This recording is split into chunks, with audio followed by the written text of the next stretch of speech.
एक मुल्क का हुक्मरान बनाने का तरीका बहुत अनोखा था। वो हर साल के पहले दिन अपना बादशाह बदल लेते थे।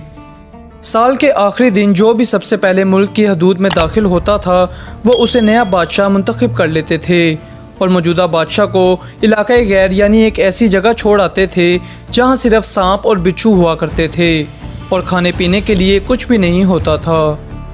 अगर वो सांप और बिच्छुओं से किसी न किसी तरह अपने आप को बचा लेता था तो वो भूख प्यास से मर जाता था। कितने ही बादशाह ऐसे ही एक साल की बादशाही के बाद उस इलाके गैर में जाकर मर खप गए। इस दफ़ा शहर में दाखिल होने वाला नौजवान किसी दूर दराज के इलाके का लग रहा था। सब लोगों ने आगे बढ़कर उसे मुबारकबाद दी और उसे बताया कि आपको इस मुल्क का बादशाह चुन लिया गया है और उसे बड़े एजाज़ के साथ महल में ले गए। वो हैरान भी हुआ और बहुत खुश भी।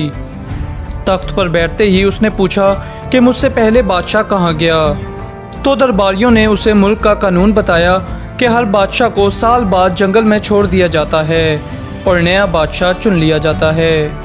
ये सुनते ही वो एक दफ़ा तो परेशान हुआ, लेकिन फिर उसने अपनी अक्ल को इस्तेमाल करते हुए कहा कि मुझे उस जगह लेकर जाओ जहाँ तुम बादशाह को छोड़ आते हो।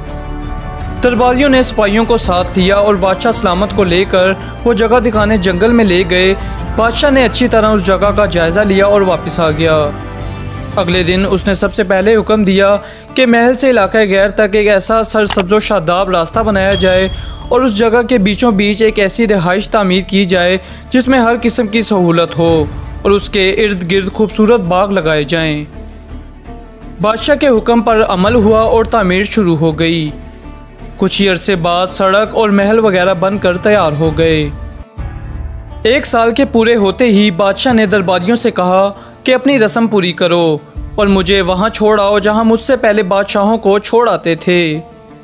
दरबारियों ने कहा कि बादशाह सलामत, इस साल ये रस्म ख़त्म हो गई है क्योंकि हमें एक अक्लमंद बादशाह मिल गया है। वहाँ तो हम उन बेवकूफ़ बादशाहों को छोड़कर आते थे जो एक साल की बादशाही के मज़े में बाकी की ज़िंदगी को भूल जाते थे और अपने लिए कोई इंतज़ाम नहीं करते थे। लेकिन आपने अक्लमंदी का मुजाहरा किया और आने वाले वक्त का ख्याल रखा और उम्दा बंदोबस्त फरमा लिया। हमें ऐसे ही अक्लमंद बादशाह की ज़रूरत थी। अब आप आराम से सारी ज़िंदगी हम पर हुकूमत करें। उस अनोखे मुल्क का नाम दुनिया है। वो नया बादशाह मैं और आप हैं और इलाका गैर हमारी कब्र है। अब आप खुद फैसला कर लीजिए कि कुछ दिन बाद हमें भी ये दुनिया वाले एक ऐसी जगह छोड़ आएंगे, तो क्या हमने अक्लमंदी का मुजाहरा करते हुए वहाँ अपना महल और बागात तैयार कर लिए हैं या बेवकूफ़ बनकर उसी चंद रोज़मर्रा ज़िंदगी के मज़ों में लगे हुए हैं और दुनियावी ज़िंदगी की एक मखसूस मुद्दत शाही अंदाज से गुजार कर ज़ाया कर रहे हैं। ज़रा सोचिए कि आज हमारे पास अभी भी करने के लिए बहुत कुछ है, लेकिन एक वक्त ऐसा भी आएगा फिर पछताने की मोहलत भी नहीं मिलेगी। अल्लाह हम सबको अपनी आखिरत की तैयारी करने की तौफीक अता फरमाए। आमीन।